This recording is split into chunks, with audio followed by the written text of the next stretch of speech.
Um, Satu lagi bisa dilihat di nomor 2 ya, yang saya highlight like that. Jadi kalau menggunakan hermeneutic analysis berarti pakai ini Gadamerian. Aku nggak ngerti apa Gadamerian, to be honest. You know it precisely, yeah, you know it precisely. Focusing on how meaning evolves when Quranic verses are reread in the light of modern sustainability discourse, ya kan?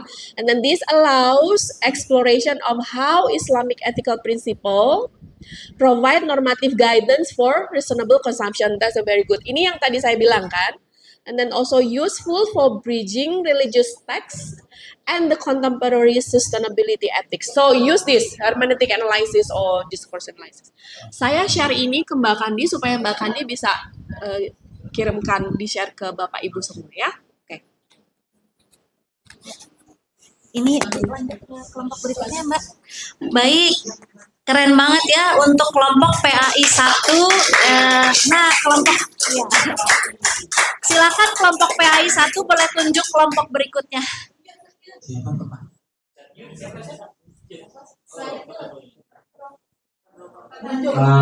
Miss Hawa.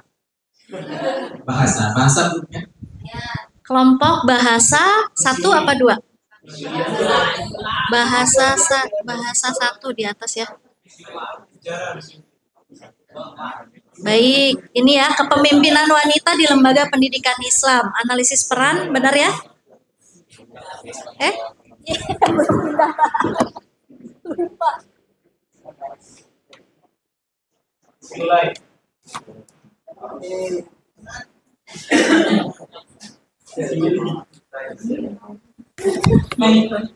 Ya, baik.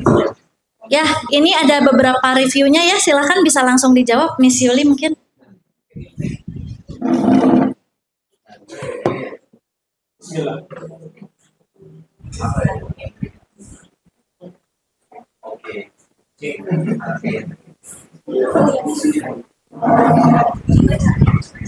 Nah, di sini Bismillahirrahmanirrahim. Kenapa awalnya kamu memilih untuk mengajarkan tentang kepemimpinan wanita, khususnya di lingkungan pesantren? Jadi alasannya dulu, setelah melihat banyak fenomena yang terjadi, ternyata banyak sekali adanya dalam tanda kutip pelecehan seksual di lingkungan pesantren. Bahkan ada yang sampai dinikahi oleh pimpinan pesantren tanpa seizin dari orang tua. Dan kasus ini terjadi di Indonesia, begitu, bukan hanya di Lombok. Bahkan di Lombok ada juga di beberapa pesantren ternama. Sehingga kasus-kasus terbaru pun itu banyak yang mengacu ke sana. Sehingga apakah bisa ketika suatu pesantren itu dipimpin oleh seorang wanita akan meminimalisir terkait pelecehan yang terjadi oleh pimpinannya? Berdasarkan keterangan dari Pak Joko itu adalah salah satu salah satu orang yang bergerak di lembaga perlindungan anak khususnya di NTB. Beliau menekankan bahwa keadaan pesantren di sini sudah tidak baik-baik saja dengan kasus yang rata-rata berasal dari pimpinannya atau mungkin kepala sekolahnya. Sehingga di sini kami menumbuhkan rasa penasaran, bagaimana jika sekolah itu dipimpin oleh seorang wanita untuk, ya, Masya Allah, Ustaz, dipimpin oleh seorang wanita. Sehingga kami juga melihat di pesantren kami sendiri, di sini ada pemimpin wanita, direktur pendidikannya yaitu Bunda ini, kemudian kepala sekolah sanawiyahnya itu Misya. Dan sehingga kami tertarik untuk melihat dimensi dari segi bagaimana gaya komunikasi dan gaya kepemimpinannya. Karena kalau kita lihat dari gaya komunikasi, banyak orang yang keliru terhadap komunikasi yang kita lakukan. Karena komunikasi kan banyak aspeknya, baik verbal maupun non verbal. Karena sedikit saja kita bilang sudah dianggap pelecehan atau sudah dianggap bullying. Kemudian kenapa kami lebih ke pesantren yang ada di Muslim? Seperti yang tertera dalam kurang lebih nanti di sini kan banyak ustaz dan banyak yaji, itu mungkin bisa membantu kami. seperti yang tertera dalam hadis ayat 34 di sana ya, bagaimana seorang suami itu sebagai pelindung oleh wanitanya untuk wanitanya, dan bagaimana ayat ini kita lihat penafsirannya lebih jauh lagi nanti, tapi kami belum melakukan riset lebih tentang hal itu. Nah, banyak memang dari dimensi-dimensi oleh Tals Edmos yang dimana itu di buku komunikasi yang membahas tentang itu, tapi kami lebih condong pada gaya komunikasi dan bagaimana pengambilan keputusan itu, sehingga apakah itu nanti akan berefek pada minimnya untuk pelecehan seksual di lingkungan pesantren, sehingga image pesantren di Indonesia bahkan di dunia itu bisa lebih positif ya, karena sekarang banyak sekali yang menanggapan ayo tutup pesantren, bahkan sebagian besar komentar di media sosial setelah kami telaah itu sudah tidak mau mempercayai sekolah yang pesantren rata-ratanya. Bahkan ada juga salah satu artikel yang menyatakan perbandingan antara pesantren yang sifatnya untuk muslim dan pesantren yang untuk non muslim, yang seperti di Bali, kan di Bali ada pesantren yang khusus boarding school ya. Kami lihat bagaimana kepemimpinannya juga, tapi belum berlaku. Nah, itu dari pemaparan kelompok kami. Selanjutnya kami mohon saran dan masukan. Terima kasih. Mbak bisa pinjam ini pinjam ya.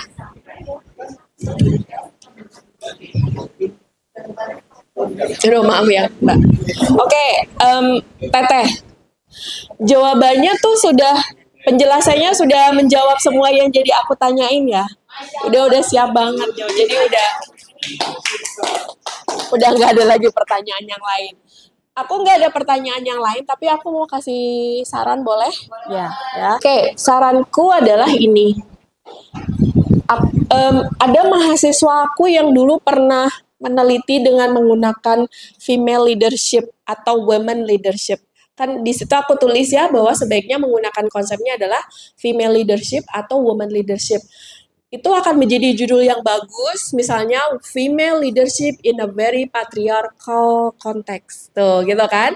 Jadi jelasinnya adalah bagaimana kepemimpinan perempuan dalam konteks di mana organisasinya very patriarchal and very religious based value.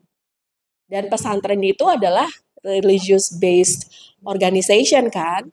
Dan very patriarchal, we know that. Nah, apakah female leadership akan membawa organisasi menjadi hal yang lebih baik? Jadi dibawa ke situ ya, tidak di-highlight di pesantrennya, bukan.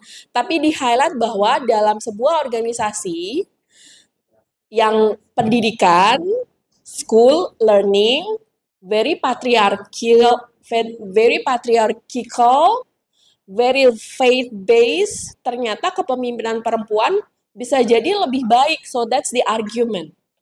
Untuk membawa semua anggota-anggotanya menjadi lebih baik, lebih sejahtera, lebih aman lebih terbebas dari kekerasan seksual, dan seterusnya, represi terhadap perempuan, apa gitu ya.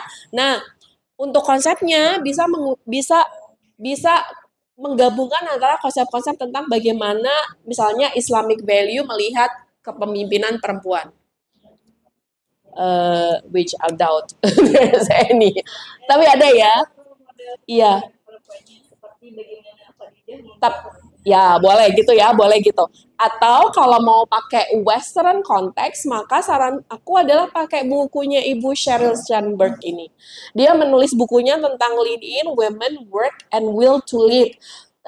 Langsung di Wikipedia langsung dikasih sinopsis by chapter seperti apa. Jadi nggak usah baca buku semuanya karena dalam bahasa Inggris nanti habis waktunya ya. Aku punya juga filenya tentang resume dari buku ini. Jadi aku punya bukunya, tapi juga ada buku yang isinya adalah resume tentang buku ini. So a book about a book, gitulah ya. Dan itu bisa juga dipakai tentang bagaimana kepemimpinan perempuan bisa membawa perubahan lebih baik. Ya, gitu ya, keren judulnya. Metodologinya sangat kualitatif, fenomenologi, mau menginterview kepala pesantren perempuan di seluruh Indonesia, mewakili seluruh provinsi misalnya. Ada berapa kita provinsi sekarang? 36? 30, 36, 38, ya gitu, atau provinsi yang mewakili pulau-pulau besar di Indonesia, misalnya dari Sumatera, ada dari Aceh sampai ke bawah misalnya, atau dari Jawa, setiap provinsi ada perwakilan, dari Kalimantan, dari Papua, itu bisa. Jadi saranku adalah kontak ke UMI, terus minta UMI untuk dihubungkan dengan kepala pesantren yang lain gitu. Dan itu sudah bisa mewakili Indonesia. Bisa ke jurnal internasional. Keren ya? Ya, oke. Boleh berikutnya, silahkan. Ya, boleh silahkan. Mau menunjuk siapa? Miss Haula, Miss Yuli. Mau nunjuk siapa? Kelompok apa? Matematikanya Pak Gufron. Matematikanya Pak Gufron. Baik. Matematika berapa ya itu ya?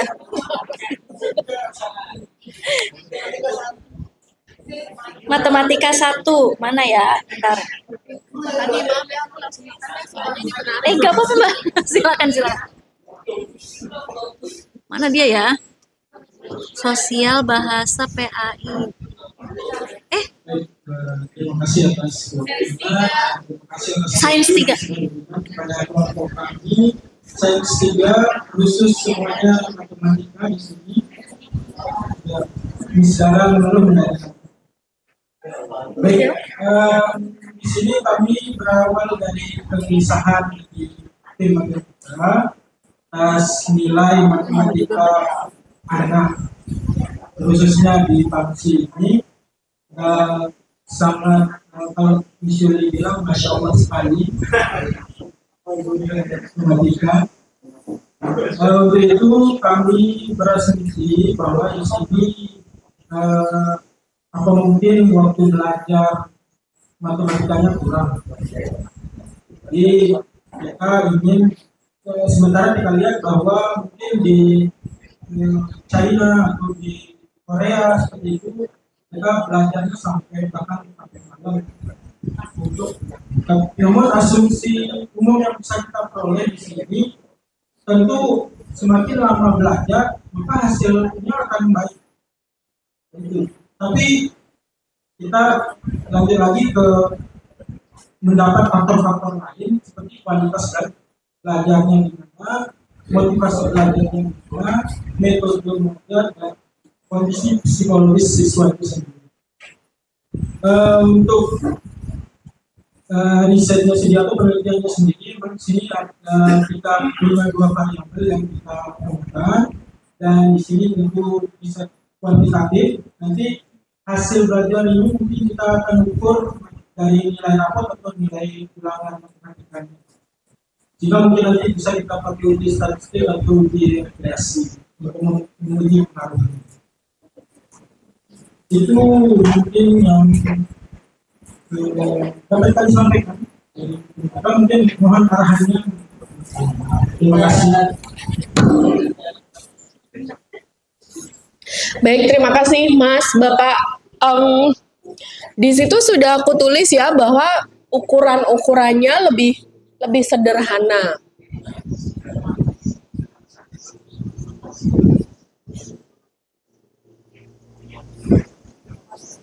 Ini apa ya, Bapak Presiden lewat? Ya, buat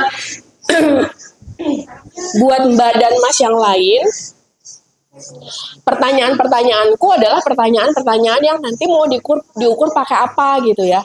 Karena memang menggunakan konsep yang rada kompleks gitu kan. Bagusnya adalah bahwa konsepnya sudah sederhana, alat ukurnya sederhana. Tapi kesederhanaan itu menjadikan novelty-nya jadi nggak kurang gitu kan. Tadi sudah bagus menunjukkan perbandingan dengan misalnya di Korea. Apakah perbandingan di Korea itu adalah hasil riset orang lain? Apakah itu hasil observasi? Tapi harus dikonfirmasi ya, Harus dikonfirmasi apakah memang yang terjadi di luar Indonesia dengan jumlah jam belajar mandiri yang lebih banyak, apakah memang benar meningkatkan kemampuan dalam hal matematika. Saran aku ya, Bapak ya, supaya tidak Bapak. Kadang Bapak, kadang Mas ya suka-suka ini keluar mulut nih gitu. Supaya tidak terjebak pada area trap tadi itu ya.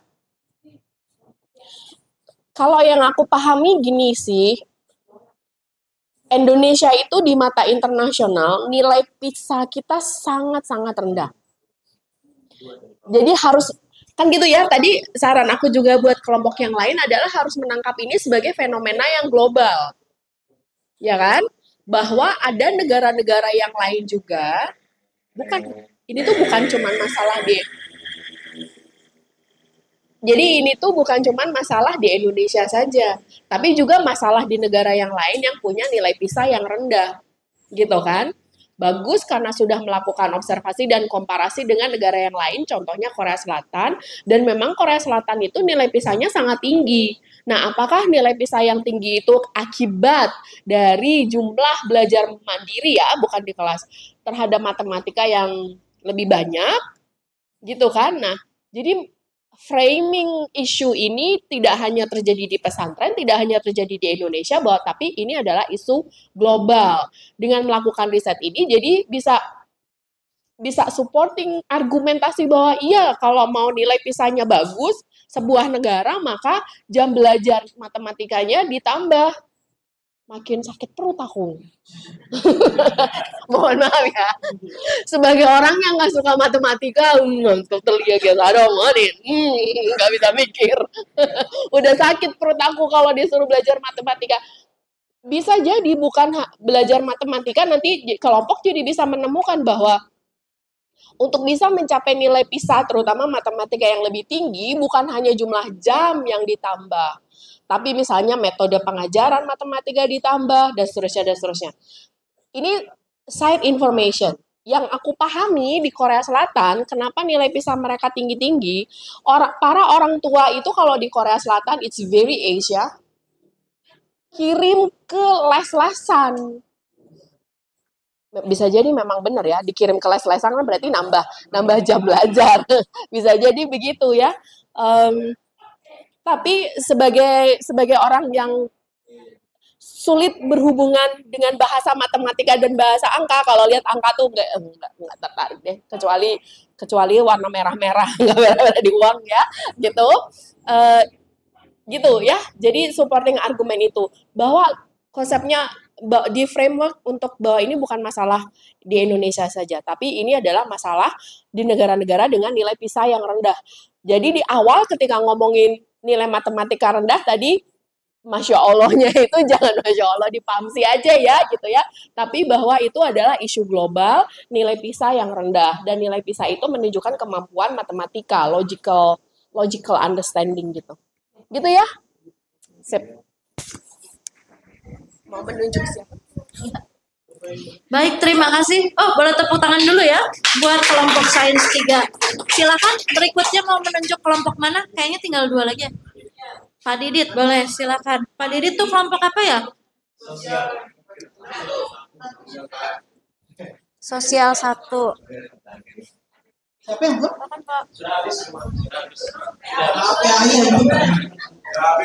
Ada PAI belum? Itu yang nomor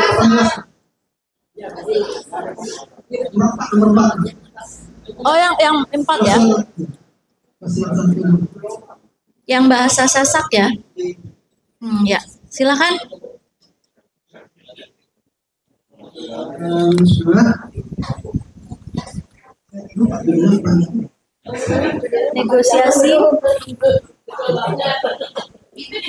Negosiasi identitas di ruang digital.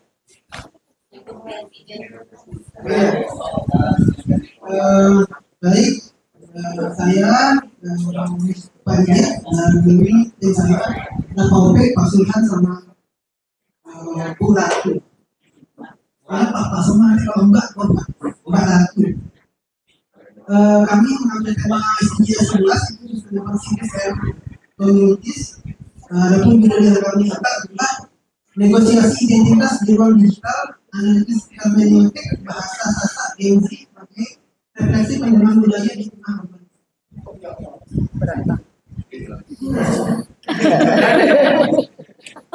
Oke, kalau yang tadi Ustaz Atia menggunakan metodologi analitis Habermas, Gadamer, kalau saya menggunakan Habermas sebagai metodologi analitis. Mulai dari mana sih? Urgensinya, latar belakang kenapa kami mengangkat bisa merespon dari reviewnya ya. Apa yang akan dijelaskan dalam proses negosiasi, bagaimana metodenya mendapat pengetahuan tentang proses negosiasi ini, kemudian sudah adakah konsep atau teorinya? Baik, mulai dari apakah sudah ada konsep atau teorinya? Ya, sudah ada konsep dan teorinya. Ini sudah banyak diangkat dan banyak sekali terutama dalam era digital, karena memang negosiasi identitas itu menjadi sesuatu yang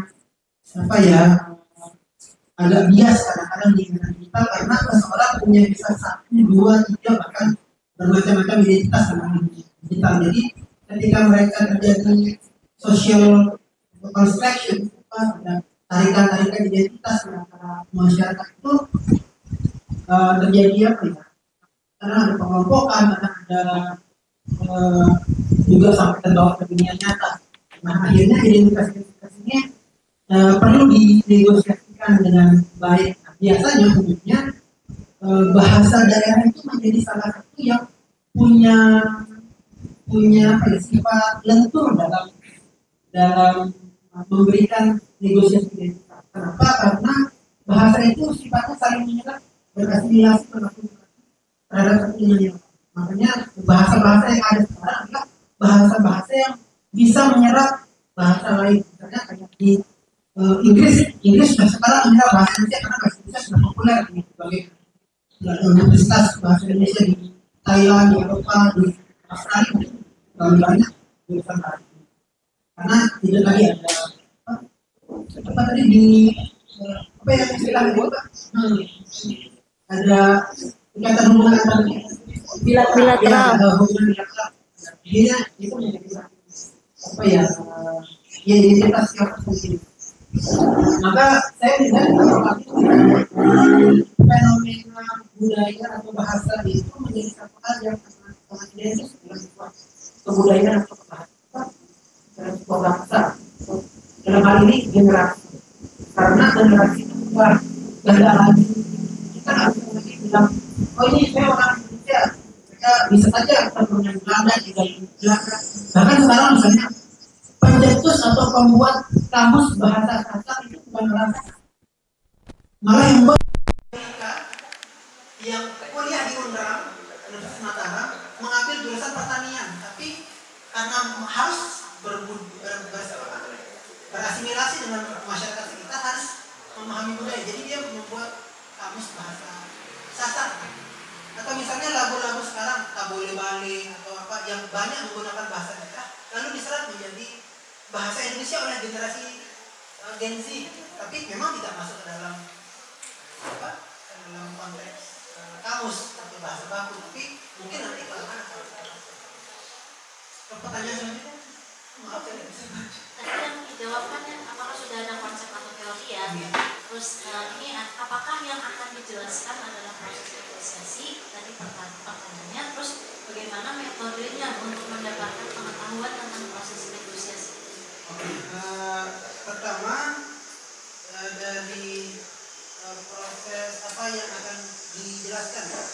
Yang dijelaskan memang tentang identitas tadi itu, kalau kami kan karena ngambilnya lokal Sasak, jadi kami akan membahas itu bagaimana masyarakat Gen Z akan menjelaskan identitasnya, bahwa apakah dia tetap mengakui dirinya sebagai orang Sasak di tengah urbanisasi digital yang sangat global, ataukah dia akan tidak lagi mengakui dirinya sebagai orang Sasak, dia lebih bangga menyebut dirinya sebagai netizen, dia lebih bangga menyebut dirinya apa. Dan cara kami mengambil mengambil datanya mungkin nanti adalah dari follow diskusi yang ada di game, di sport, ada mungkin komen-komen kolom komentar di YouTube tentang bagaimana sekarang sudah ada musik saat yang rap, saat yang apa ya koplo sudah ada, jadi sangat beragam.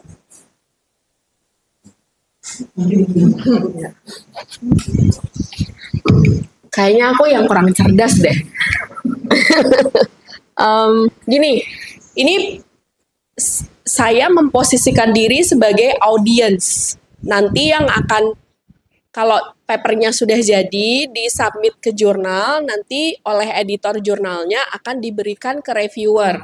Reviewer yang akan membaca. So, saya memposisikan diri sebagai reviewer ya.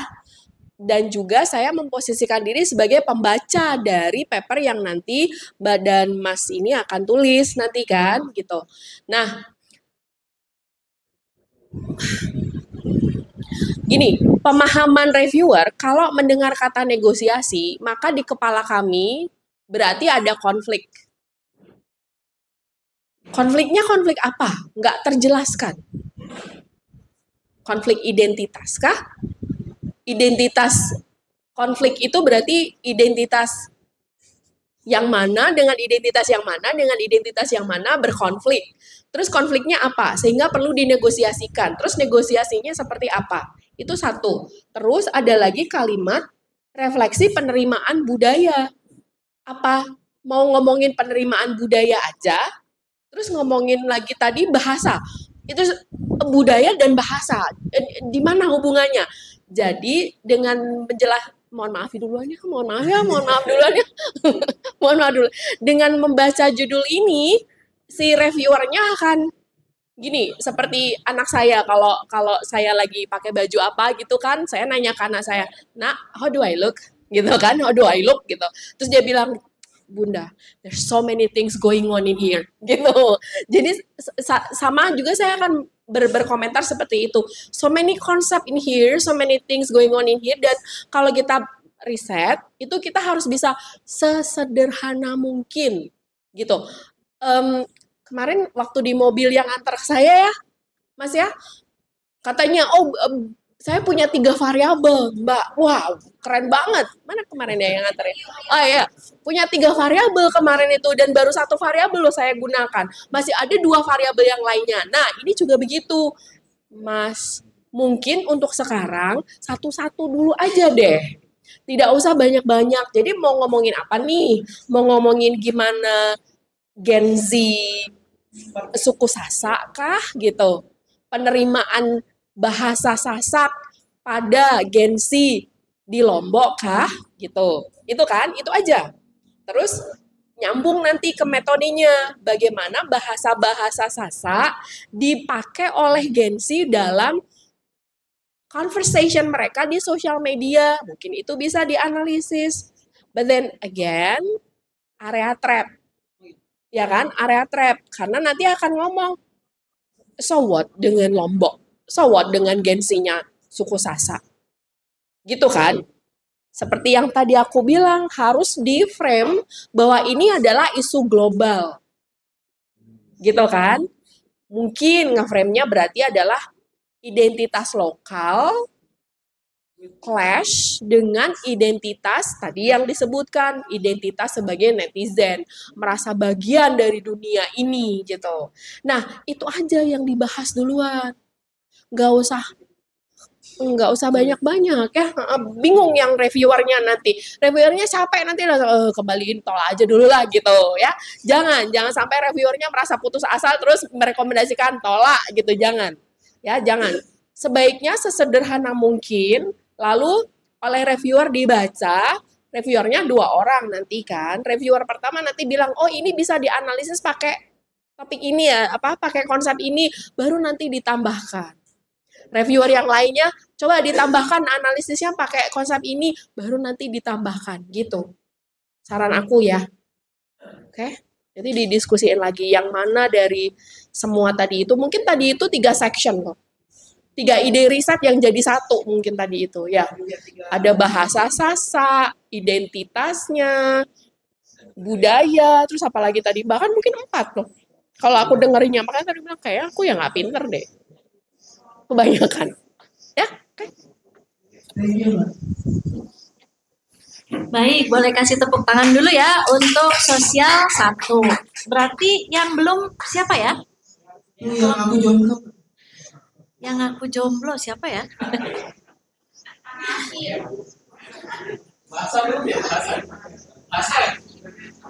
Ada siapa aja yang belum ya? Silakan. Bahasa 3. Bapak dari kelompok apa? Kelompok PAI 2. PAI 2. Yang paling terakhir di bawah. Oh ya. Ya baik, yang ini ya tentang sanitasi yang menarik, clean water and sanitation. Judulnya kan persepsi guru dan santri tentang konsep toharoh dan relevansinya dengan sanitasi layak. Jadi ini berikut adalah reviewnya. Persepsi berarti menunjukkan risetnya akan deskriptif. Riset tidak hanya menunjukkan deskripsi, tapi ada kedalaman analisis, akan menarik untuk menganalisis toharoh ini dengan konsep lain dalam literatur untuk pembahasan. Ya, silakan mungkin. Baik, di sini sedikit kami kata-katanya menanggapi terkait hal yang sudah diberikan oleh reviewer. Sebenarnya penelitian ini tidak hanya dimaksudkan untuk menggambarkan pemahaman guru dan santri mengenai konsep toharoh, tapi juga menganalisis relevansinya dengan konsep sanitasi layak yang berkembang dalam literatur kesehatan, pendidikan, dan lingkungan. Dengan demikian, penelitian akan menggunakan pendekatan analisis komparatif di situ, di mana konsep toharoh dalam perspektif Islam dikaji kesesuaiannya atau titik temu maupun perbedaannya dengan konsep sanitasi modern.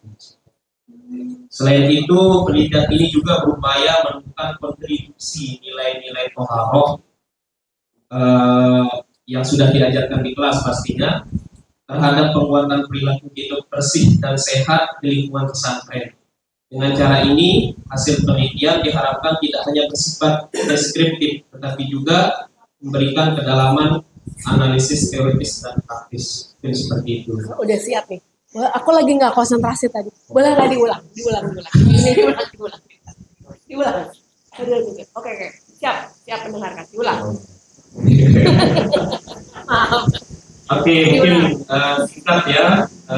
Jadi di sini tambahannya supaya nanti mengambil nilai-nilai dari toharoh itu sendiri, seperti apa yang sudah diajarkan di kelas, kemudian itu bisa diterapkan dalam kegiatan sehari-hari, khususnya dalam kebersihan sehari-hari. Melihat ya, supaya nggak image nanti ketika pembelajaran saja dijelaskan tentang toharoh, tapi untuk praktek di lapangannya agak kurang. Kayak pembersihan apa, keluar mandi dan sebagainya, seperti itu. Diulang tujuan risetnya apa? Ya belum. Udah, tadi sudah disebut.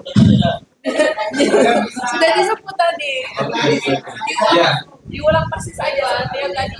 Jangan hal Iya, yang baru. seperti itu orang-orang ini. Oke ya, saya ulang di sini. Jadi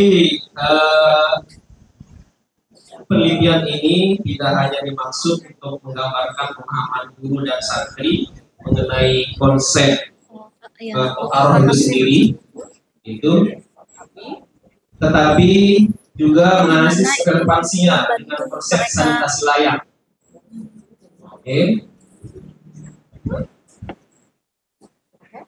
Yang berkembang dalam literatur kesehatan, pendidikan, dan lingkungan.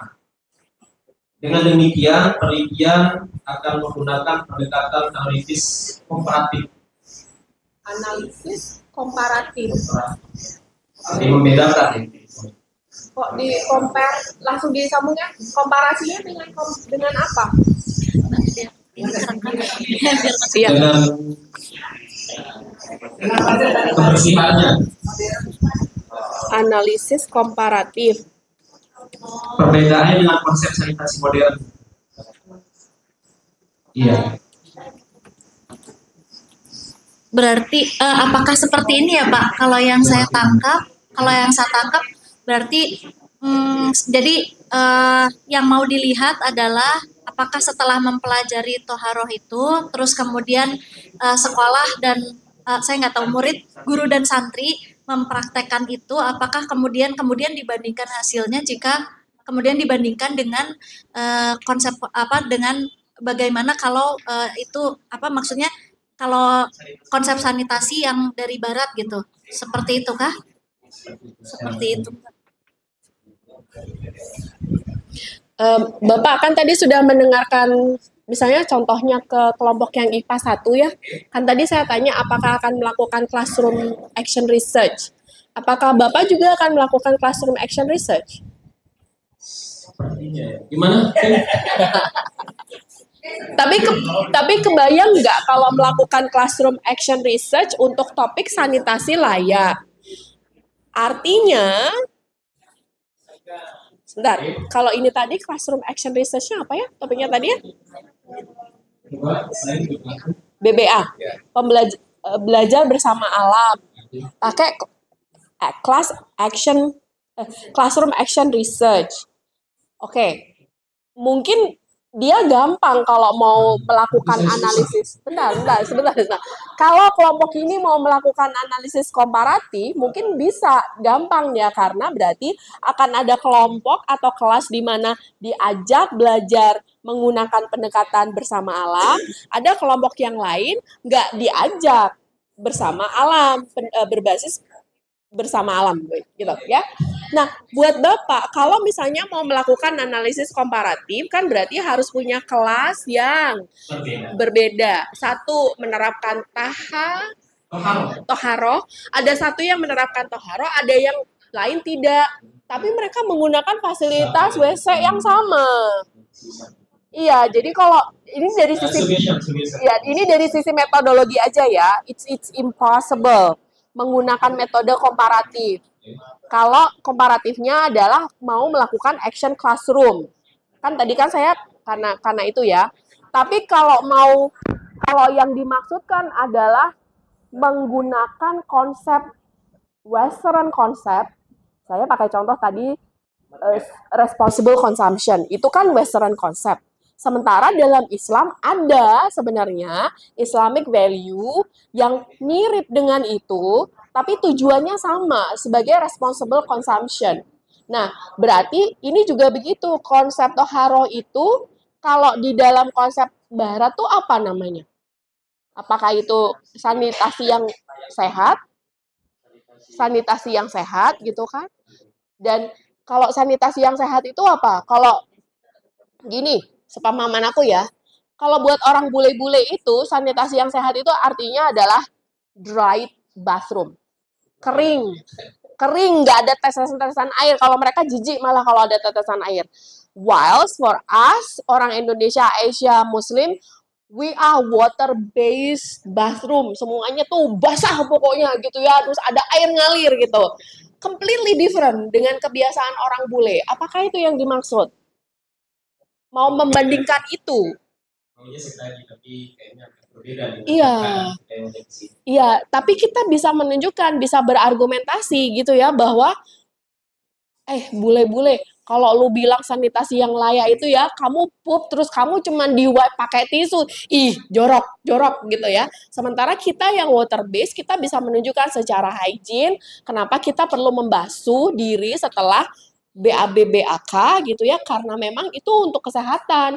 Meskipun kamar mandinya jadi basah, but then there's a way buat kita untuk membuat kamar mandi habis dipakai kita tetap bisa pakai air tapi nggak netes kemana-mana. Itu maksudnya. Nah, itu kan contoh yang akan dianalisis kan seperti itu, membandingkan the general value soal sanitasi yang layak, terutama kamar mandi, Western concept, yang dry bathroom, dengan Islamic concept gitu kan, yang kita berbasis air, tapi how then kita bisa memastikan bahwa meski berbasis air, kita tetap sehat. Atau lu yang kayak gitu kering itu nggak sehat, jorok gitu ya. Kira-kira begitu. Mungkin seperti itu. Oke. Karena sebenarnya kan di dalam Islam juga ada yang pray-nya harus water base. Iya, oke. Ya, menggunakan batu kan kalau darurat sekali, Iya. dengan menggunakan tanah, debu, selesai juga. Iya.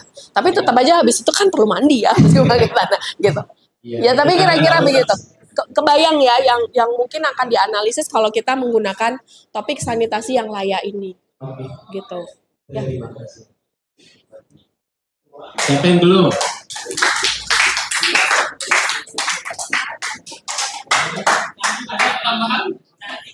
Baik, kelompok terakhir yang belum, silakan. Kelompok apa ya? Maaf. Bahasa 2, oke.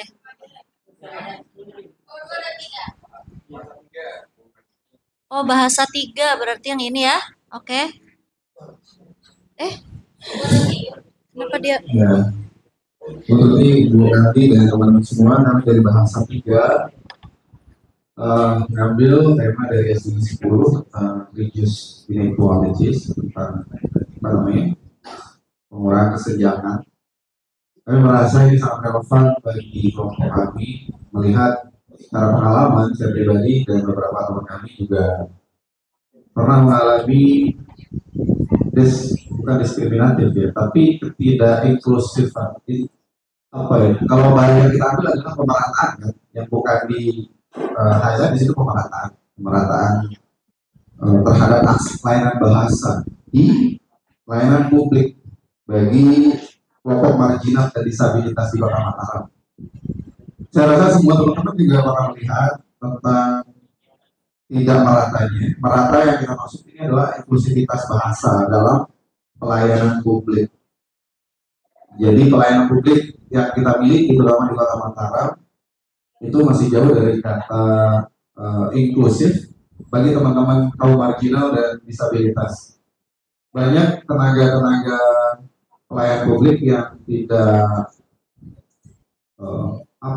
tidak paham gitu bagaimana bersifat adil tanpa memperhatikan ras, tanpa memperhatikan latar belakang background pendidikan mereka.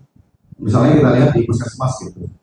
Ketika ada orang yang pakai pelayanan BPJS itu dengan orang yang VIP atau umum akan beda pelayanan secara bahasanya, ya kan?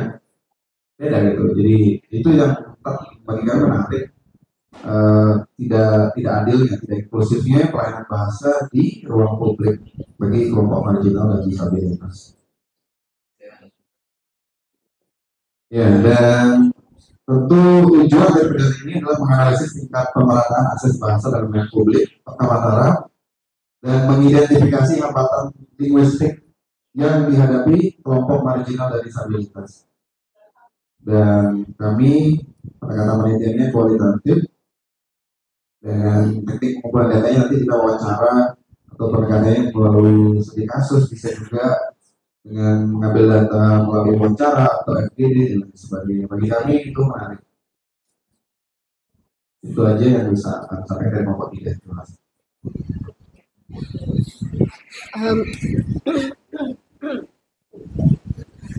Baik, ini kalau tadi saya dengerin ya, karena yang buat kita yang mendengarkan penjelasan itu lebih nempel memang pas bagian contoh. Nah, tadi contohnya adalah pelayanan BPJS. Ada BPJS dengan yang VIP, bahasanya berbeda. Maksudnya yang VIP pakai bahasa Inggris, yang BPJS pakai bahasa Sasa gitu kan atau gimana? So it's not bahasa, it's not language, but it's gaya bahasa. Tapi bisa jadi mungkin bukan gaya bahasa, tapi treatment, perlakuan. Nah, mau mana nih? Mau bahasa atau mau perlakuan? Mungkin ya perlakuan. Bahasa nggak bisa, nggak ada. Oh, perlakuan ya, treatment, treatment yang berbeda yang diterima oleh teman-teman yang marginal ketika mengakses layanan publik, begitu kan? Jadi bukan bahasa dong, tapi perbedaan perlakuan, gitu. Itu yang jadi makanya hilang. Makanya pertanyaan aku, Mbak, kok hilang, Mbak? Kabelnya putar.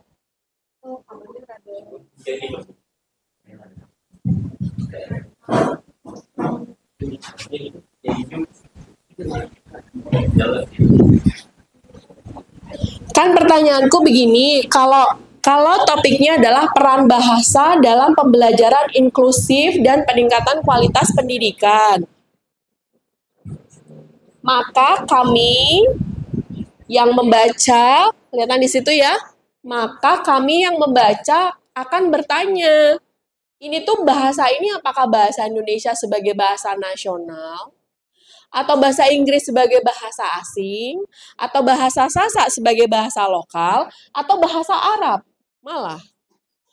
Gitu. Justru tadi aku nanya, kalau ada layanan publik, gini. Pakai contoh dulu ya, biar pakai ini.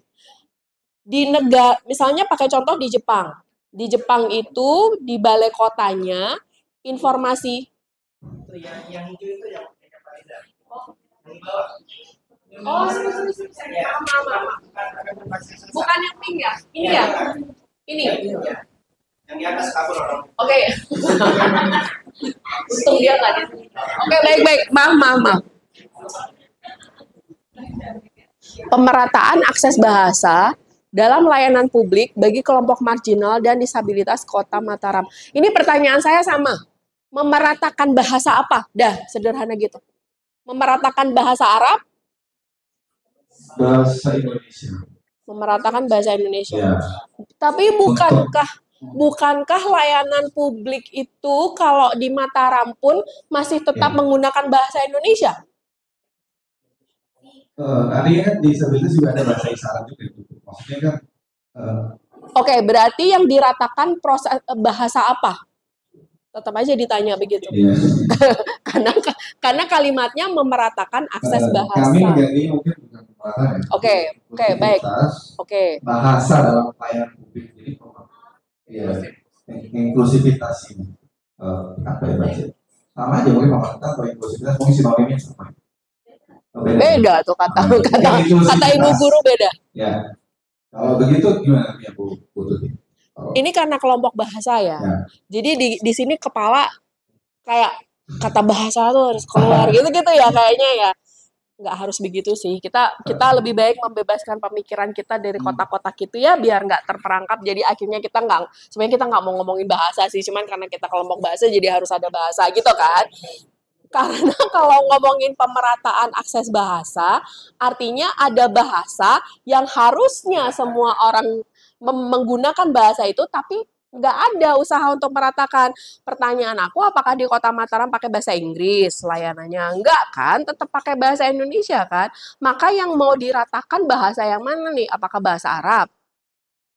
Enggak juga. Aku paham maksudnya. Berarti mau ngomongin bahwa teman-teman yang kelompok marginal dan disable, atau terutama adalah yang disabilitas yang tunanetra ya, misalnya perlu mengakses layanan, perlu disediakan layanan dalam instruction mereka harus paham, yaitu bahasa Braille gitu kan.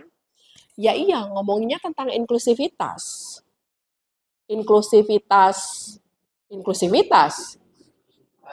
Bahasa, ya oke, inklusivitas bahasa untuk penyandang tunanetra, langsung spesifik. Gitu gimana? But then again pertanyaannya adalah apakah ini fenomena global? Mau bagi saya nanti area trap ya. Gitu. Case study Karena kan tertentu dan spesifik. Layanan publiknya apa? Layanan publiknya mungkin lingkupnya kayak misalkan puskesmas. Karena layanan publik banyak banget ya, ada layanan kesehatan, ada layanan pendidikan. Nah ini mau layanan apa? Polisian misalkan harus buat SKCK itu boleh banget. Berita misalnya. Misalnya kesehatan. Nah kadang-kadang partai di Jogja itu semua masjid hampir rata-rata memiliki akses untuk disabilitas. Ada yang rem. Maksudnya rem untuk kursi roda. di sini kan belum ada. Itu nggak bahasa kan. Tapi ngomongin inklusivitas secara general kan. Kalau mau ngomongin inklusivitas secara general nggak apa-apa. Nanti salah satu temuannya adalah tentang ketiadaan bahasa Braille untuk teman-teman yang disable dalam hal mata. Bisa begitu, tapi jangan spesifik ngomongin tentang bahasa, hanya karena ini kelompok bahasa. Ya, gitu ya. Terima kasih.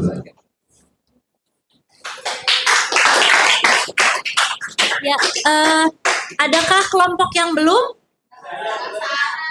Oh, oke, baik. Ada kelompok bahasa yang terakhir ya. Berarti kelompok bahasa 2.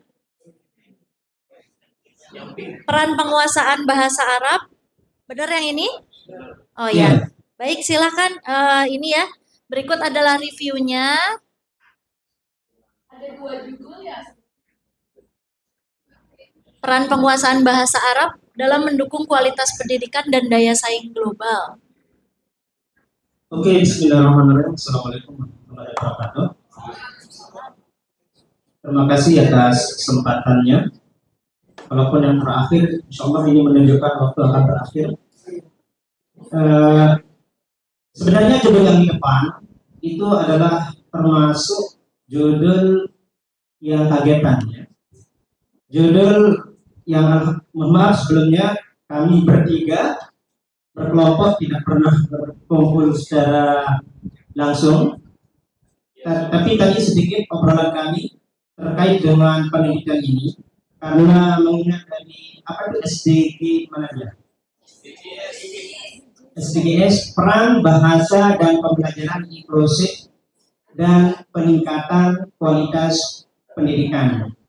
Mengingat SDGs ini adalah program daripada PBB, tentu cakupannya lebih luas, skala global, dunia internasional. Tentu ketika kami mengajukan topik dengan peran bahasa Arab itu tidak menjadi sebuah solusi untuk memecahkan kasus internasional.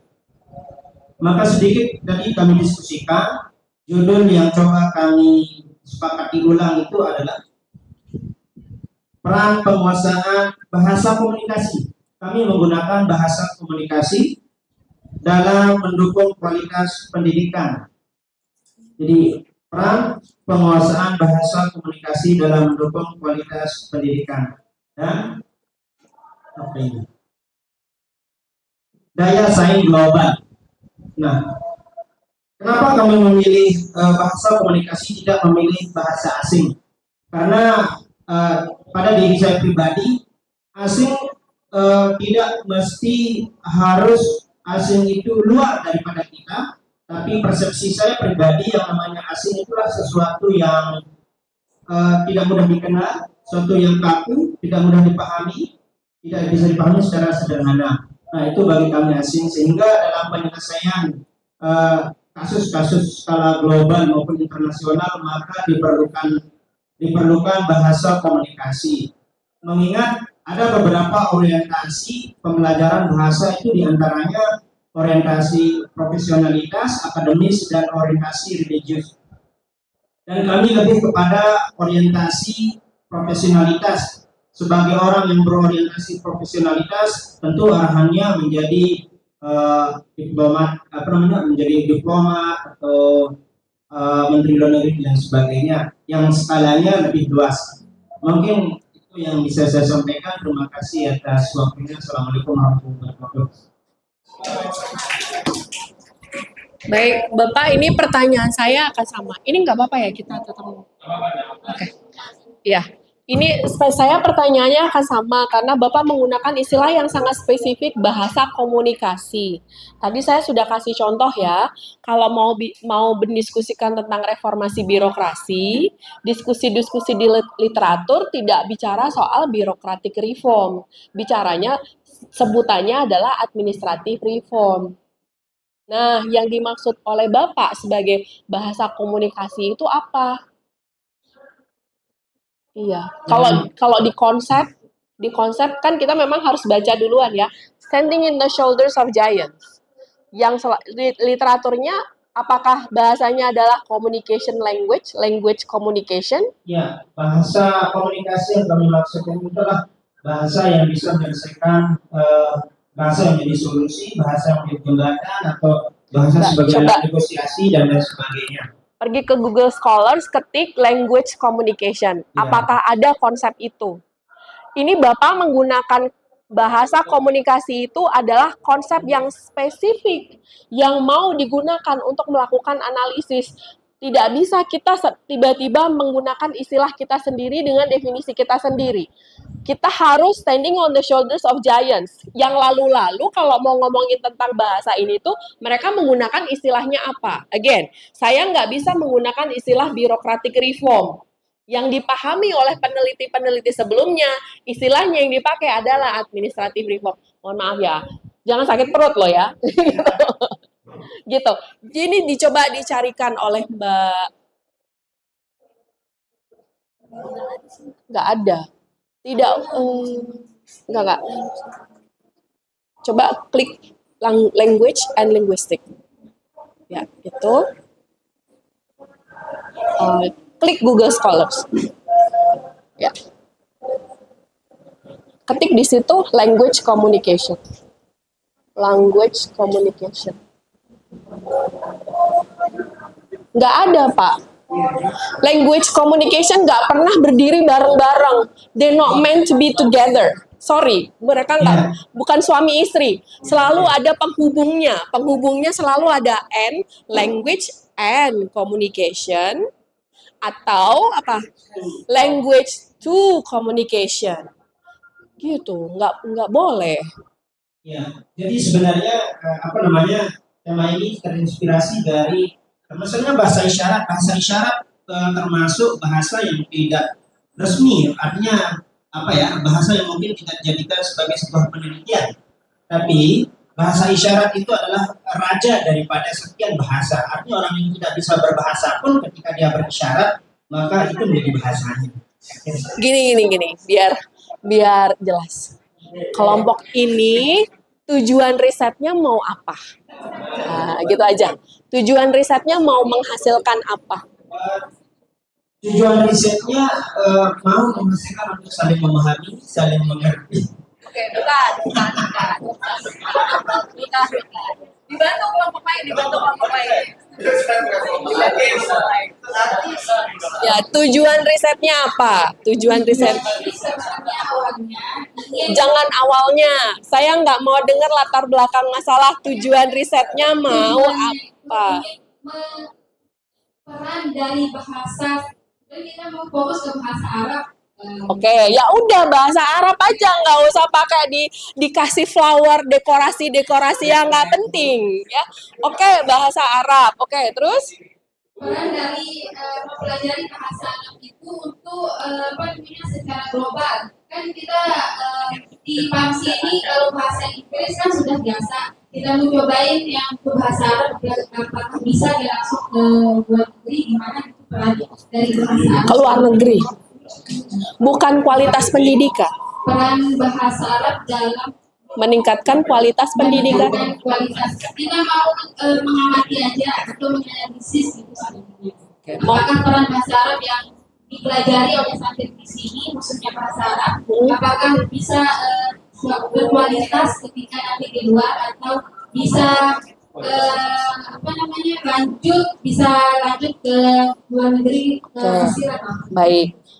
Mendapatkan datanya nanti dari siapa? Baru sedikit sih ya alumni. Good. Apakah ada alumni dari PAMSI yang sudah sekolah ke luar negeri? Yang kalau bahasa Arab sih belum. Masih. Lalu bagaimana bisa dilihat pengaruhnya belajar bahasa Arab terhadap sukses atau tidaknya alumni PAMSI sekolah ke luar negeri kalau belum ada? Iya, maaf ya, nggak usah dibahas, nggak apa-apa. Nanti gitu. Jadi maksudnya gini, kalau kita melakukan riset, kita juga harus berpikir kan, nanti datanya apa, diambil dari siapa datanya. Kalau tujuan risetnya adalah mau membuktikan bahwa belajar bahasa Arab bisa bikin anak pesantren sukses ke luar negeri. Sederhana gitu kan? Sederhana itu, aku ulang. Jadi tujuan risetnya mau membuktikan bahwa belajar bahasa Arab bisa membuat murid sukses sekolah di luar negeri. Udah gitu aja. Ya, ya kan? Jadi, iya. Jadi, yang dianalisis berarti ada siswa-siswa yang sudah nih, bukan sedang, sudah belajar Arab dan mereka dapat sekolah misalnya ke Kairo, ke Perancis, ke Argentina, kemanapun. Terus mereka ditanya di interview, kamu waktu di PAMSI belajar bahasa Arab? Belajar Pak dan Bu. Berapa jam? 10 jam setiap hari Pak dan Bu. Oke. Terus sekarang kamu gimana? Iya Pak dan Bu, karena bahasa Arab itulah saya bisa diterima di universitas ini. Terus sekarang saya dapat beasiswa. Terus sekarang IP saya 3,9.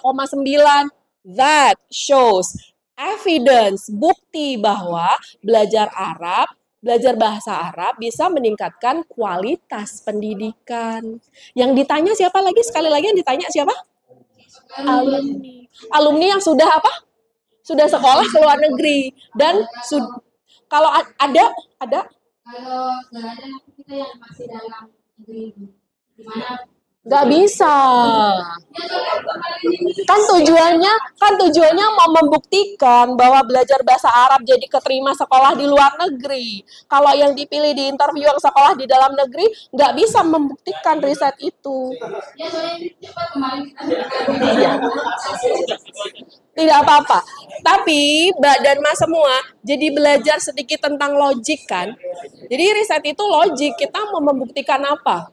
Nanti terbukti atau tidak. Dan kita nggak perlu terlalu sophisticated karena Ibu Tuti dari Bandung yang bertanya, ini ada PhD yang bertanya harus gue jawab nih gitu ya. Nggak usah. Karena kita harus menjelaskan itu dengan bahasa yang sederhana. Sangat sederhana. Riset itu semakin baik kalau makin sederhana. Gitu ya. Sesederhana itu. Belajar bahasa Arab, jadi sekolah ke luar negeri. Dah, sesederhana itu. Ya. Waalaikumsalam. Begitu, Mbak. Ya. Terima kasih. Oke, boleh tepuk tangan buat kelompok terakhir ya. Jadi, ya. Ya, saya.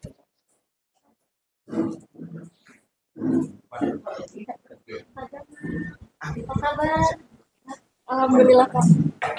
Saya izin selesaikan sedikit ya Pak ya. Ya, iya baik Bapak Ibu, teman-teman semua. Jadi tadi kita udah mungkin sedikit mendapatkan gambaran ya tentang seperti apa sih caranya untuk menentukan atau mengembangkan yang namanya rancangan penelitian ya. Mungkin tadi ada yang sudah menentukan topik, tapi memang dengan kita ngobrol sebenarnya sangat membantu sih. Sejujurnya saya juga waktu proses mengembangkan penelitian itu karena banyak ditanya-tanya ya sama Mbak Tutik, terus sama penguji saya juga, itu yang kemudian jadi mempertajam si penelitiannya itu sendiri gitu ya. Jadi yang tadi itu mungkin lebih bisa dilihat seperti kita dikasih cermin ya gitu, dikasih cermin untuk ngelihat oh iya mungkin yang bagian ininya masih kurang nih, bisa kita lengkapi lagi gitu. Atau yang bagian ininya mungkin perlu kita ubah sedikit atau apa seperti itu ya. Nah mungkin untuk kelanjutannya sesudah ini, jadi nanti untuk teman-teman yang berminat ya bisa melanjutkan untuk menulis mengembangkan si penelitiannya gitu. Dan juga ini saya kabarin aja ya tentang tanggal 23 24-nya udah diambil untuk yang habis kegiatan Sobeker 25. Itu 25 hari apa ya? Ya.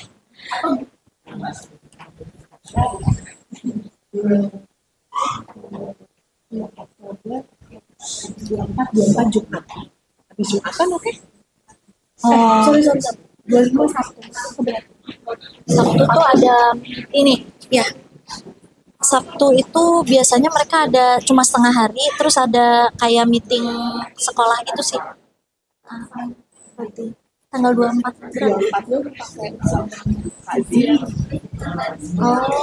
Bikin kegiatan. 23 gitu? Boleh. 23 nggak apa-apa. Kalau 23 pun mereka, kalaupun 23 kan mereka pasti siang Mbak misalnya. Oh iya. Iya, Berarti ya siangnya jam berapa? kayak gini. Berarti aku harus ambil penerbangan pagi banget. Iya. Iya.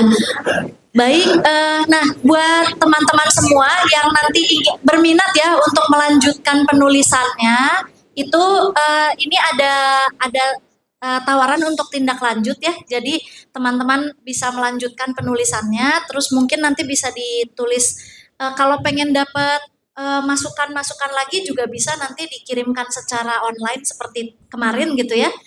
Mungkin nanti bisa pakai apa namanya kayak Google Docs gitu supaya lebih mudah untuk tektokannya. Nah juga nanti kalau ini Mbak Tutik ada rencana untuk akan kembali lagi ke sini ke Lombok.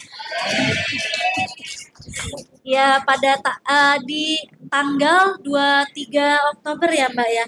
Di tanggal 23 Oktober. Jadi buat teman-teman yang mungkin sudah ada draft karya tulisnya gitu ya, misalnya kalau ingin direview lagi oleh Mbak Tutik, ingin diskusi lagi dengan Mbak Tutik, nanti bisa diatur di apa untuk janjian untuk bertemu lagi gitu di sekolah ya untuk nanti.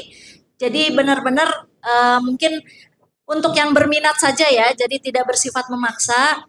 Jadi yang pengen benar-benar pengen, aku pengen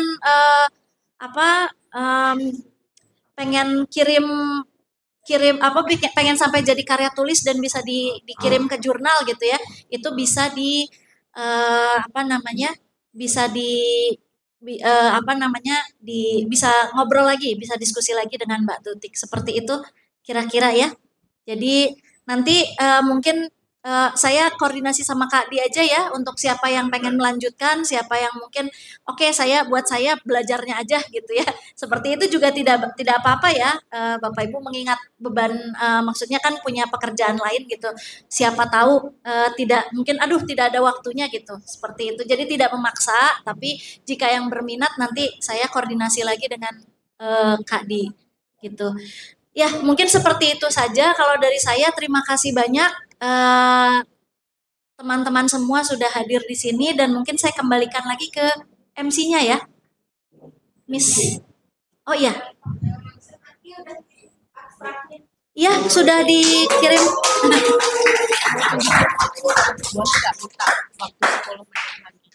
Waktu 10 menit untuk ya. Nunjukin. Boleh. Dari abstrak yang sudah dikirim. Oh, ya, ini abstrak yang sudah dikirim sepertinya sudah direspons lagi sama Mbak Tutik ya. Jadi mungkin kalau boleh kita waktunya 10 menit buat nunjukin sebentar. Boleh. Boleh ya. Okay. Maaf ya Pak, karena terbiasa 3 SKS. Jadi Mbak dan Mas, Bapak Ibu, kan sudah bagus nih, langsung tadi pakai ChatGPT ya. Pakai ChatGPT nanya dibuatin abstrak gitu ya. Nah, karena kita ChatGPT pakai abstrak, kita harus hati-hati. Ini saya tunjukin tuh kemarin itu harus hati-hati kalau menggunakan AI. Jadi saya running di ini, terus ini tidak oke. Karena sudah terdeteksi AI 73%. Jadi nanti gitu ya, jadi nanti Ibu dan Bapak semua juga pada saat menyusun paper nggak boleh begini. Ya, tetap harus ditulis sendiri. Translate nggak apa-apa. Setiap section nanti bisa dibantu di running di Killbot untuk bisa cari tahu deteksi AI-nya di mana. Nggak apa-apa. Ini nanti bisa sambil kerja di otak-atik sampai 0, nggak terdeteksi AI. Tapi udah bagus banget. Saya cuma mau bilang ditambahin 1 kalimat aja. Kalimatnya dalam bahasa Indonesia begini. Tadi siapa yang ngerjain ini? Kelompok mana? Ditambahin dengan kalimat begini, Pak. Selama ini, konsep sustainability dan konsep sustainable responsible consumption selalu dipengaruhi oleh ide-ide dari Barat. Atau non-Islamic values atau non-Islamic ideas. Padahal ide-ide dari Islam juga ngomongin tentang itu. Nah, udah ditambahin 2 kalimat itu aja. Ini abstraknya udah bisa dikirim malam ini. Bapak mau mengirim sendiri Atau mau saya yang mengirimkan?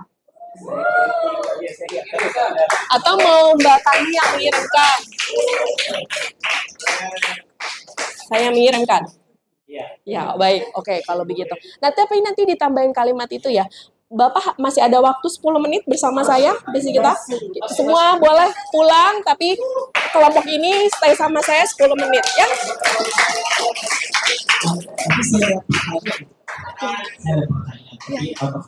Aduh, oke. Bentar. Sebenarnya yang 2 hari ini itu di luar bayangan saya, karena bayangannya kita akan mempelajari bagaimana membimbing. Bagaimana bermimpi? Membimbing. We are a supervisor. Oke. Jadi bayangan saya gimana cara kita membimbing anak-anak. Walaupun saya kemarin ibu sudah jelaskan hasil karya yang paling membanggakan, yaitu anak ibu sendiri. We hope that we can do the same with the student. Nah, itu mungkin saya membayangkan sebenarnya kita mendapatkan insight-insight seperti itu, bagaimana untuk melatih anak-anak agar bisa kembali menulis dan mungkin bisa memberikan pertimbangan apakah what we do now is possible to be done with the student, atau jangan-jangan yang seperti ini yang sangat rigid modernisme tidak cocok untuk anak SMP gitu. Tidak, kurang ya. Nah, itu mungkin ibu punya masukan bagaimana how we conduct research on the elementary level. Saya akan quote yang disampaikan oleh Bapak kemarin. Bagaimana kita bisa memaksa anak-anak kita untuk menghasilkan karya ilmiah kalau kita sendiri nggak punya pengalaman menghasilkan karya ilmiah? Bukan begitu ya Bapak kemarin? Jadilah Mbak dan Mas semua, Bapak dan Ibu sekarang, latihan dulu gimana caranya bikin karya ilmiah, ngelurusin logik-logik gitu kan? Kan tadi nggak lurus tuh tadi kan, cabang-cabang tadi kan. Lurusin dulu logik-logiknya, itu baru di sini loh, belum tertulis loh. Kadang-kadang dari proses di sini lewat tangan ditulis tuh kadang-kadang melencengnya jauh banget. Muter gini kadang-kadang. Itu kita baru tahap berpikir, belum tahap menulis. Kalau Bapak nanti sudah punya pengalaman menulis tuh yang bagus tuh kayak gini. Lihat loh, Bapak aja menulis bolak-balik dikoreksi sama Ibu Tuti loh. Lihat, dikirim ke jurnal, udah keren banget dikirim ke jurnal. Lihat reviewernya. Ini reviewernya lebih galak daripada Ibu Tuti ini, gitu kan. Nanti Bapak bisa kasih tahu ke siswa-siswa, yuk Bapak ajarin sekarang, karena Bapak sudah punya pengalaman gimana caranya menulis yang logik, gimana ngelurusin urat-urat yang ada di sini supaya tangannya juga logik. Begitu Pak. Mohon maaf kalau terasa berat. Gitu. Silakan, sudah cukup waktunya. Ya. Mau dikembalikan saya kembalikan dulu ke MC ya. Terima kasih.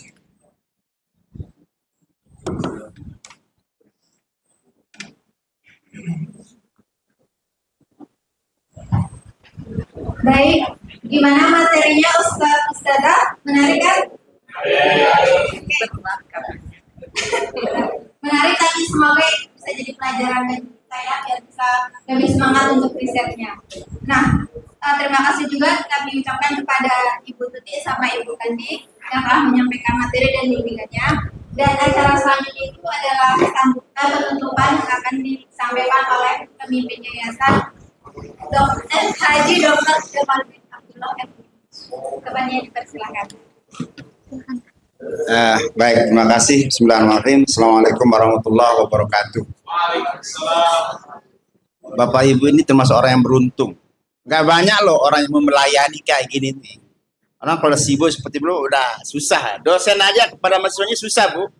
Ini beliau datang ke kita dan mau membimbing secara detail. Sekali lagi, tentu saja Bapak Ibu juga sudah belajar di tempat lain, tapi dengan mengkombinkan sekian pengalaman, sekian ide itu membuat Bapak Ibu semakin kaya, ya. Bapak Ibu yang berbahagia, saya semalam tuh saya nonton habis, Bu, rekaman yang Ibu ini. Jadi ini saya belum nonton karena ya belum dibagi ya sama ini. Maksud saya apa? Saya juga tertarik gitu loh. Dan beberapa hal yang kemarin di rekaman kemarin, misalnya bagaimana Bu Dr. Tuti bicara tentang perlu melatih nulis dari catatan harian. Itu memang sangat amat penting. Pelemas ini gak perlu dilatih Bapak Ibu. Tidak sederhana loh Bapak mengungkapkan misalnya kedatangan Bu Tuti pertama kali itu dengan sebuah cerita itu tidak mudah kan?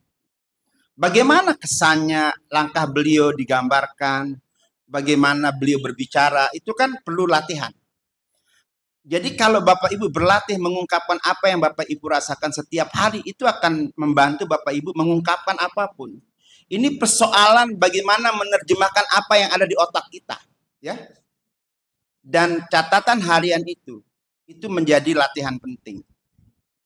Termasuk apalagi kalau Bapak Ibu dapat gagasan apa, langsung ditulis. Sebab saya ingat Pak Hernowo, seorang Pak Hernowo itu dulu salah satu pendiri lah, penggerak pertama Mizan itu.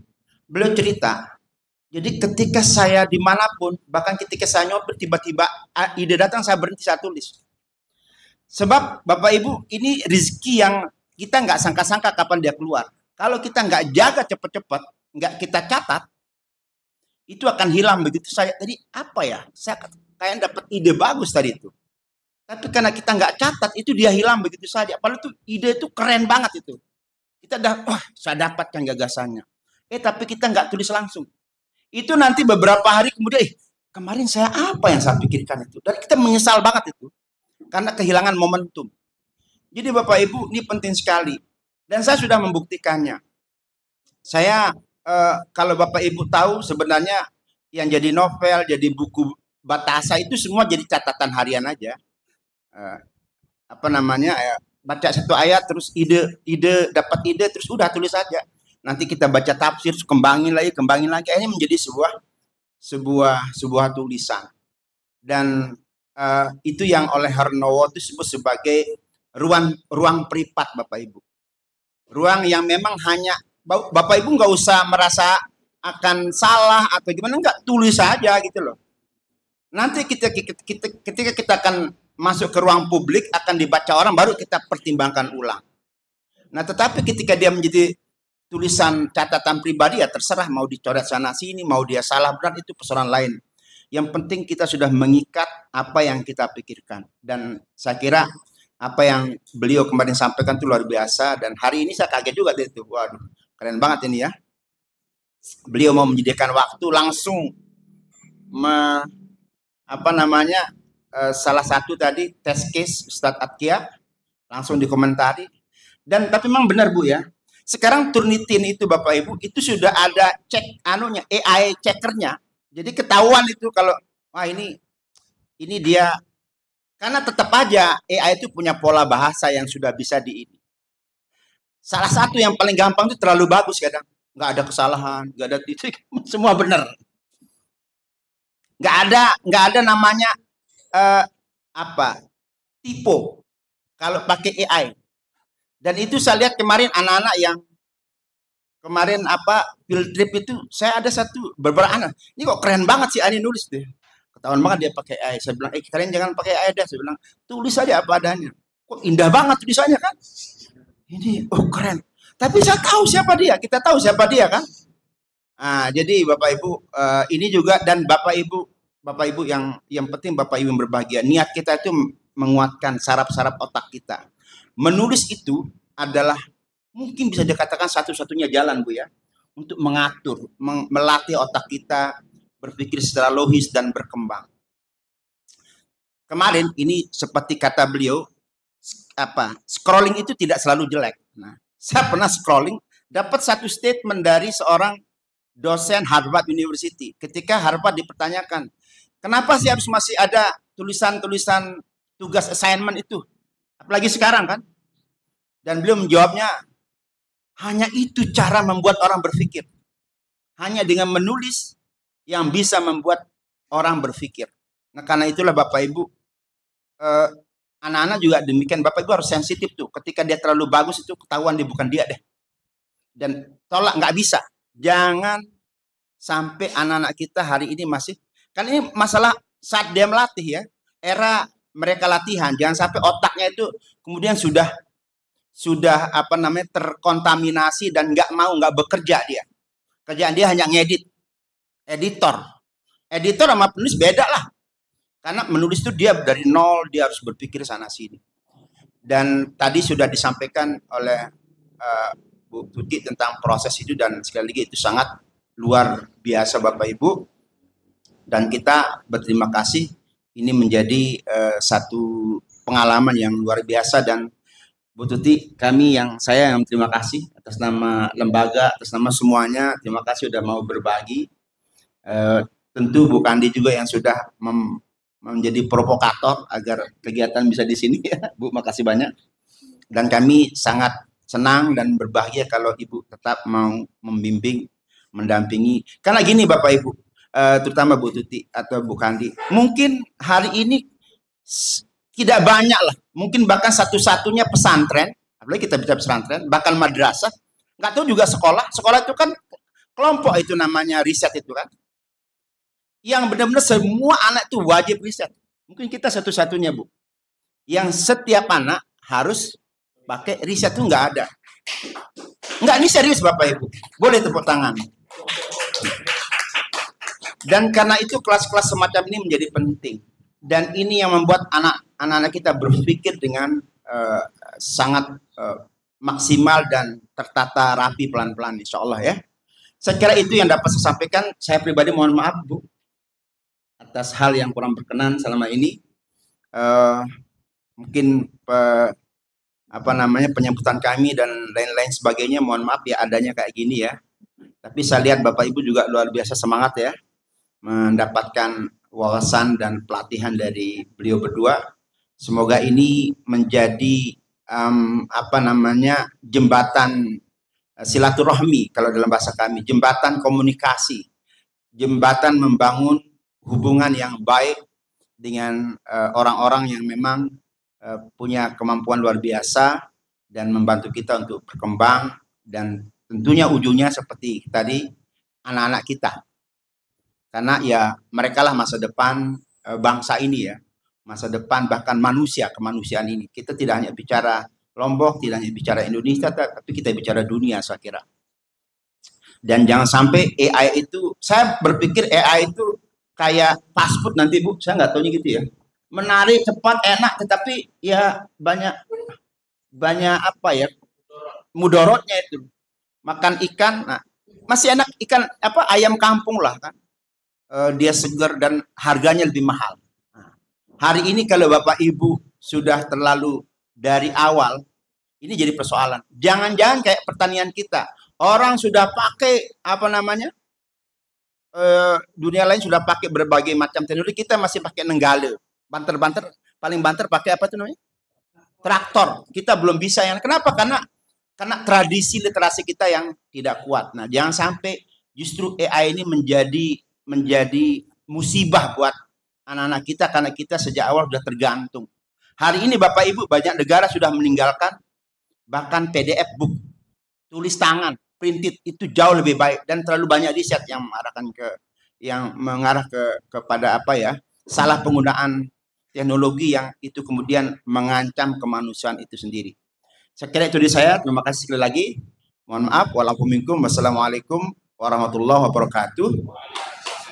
Dan mari kita tutup sesi 2 hari ini dengan sama-sama membaca hamdalah. Alhamdulillahirabbil alamin. Sekali lagi wassalamualaikum warahmatullahi wabarakatuh.